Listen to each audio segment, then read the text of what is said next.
Γλύφο με ι ή μήπως γλύφο με ύψιλον?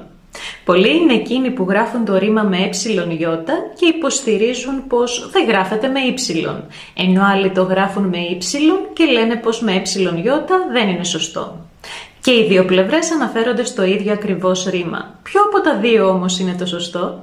Η απάντηση είναι και τα δύο, αφού πρόκειται για ομόϊχες λέξεις που έχουν διαφορετική σημασία και ετυμολογία. Το ρήμα γλύφο με ι προέρχεται από το αρχαίο ελληνικό ρήμα εκλύχω, που σημαίνει κλειστράω τη γλώσσα μου πάνω σε κάτι. Το ρήμα χρησιμοποιείται και μεταφορικά όταν λέμε πως οι φλόγες ή τα κύματα γλύφουν, δηλαδή πλησιάζουν ή αγγίζουν ένα κτίριο ή έναν οικισμό.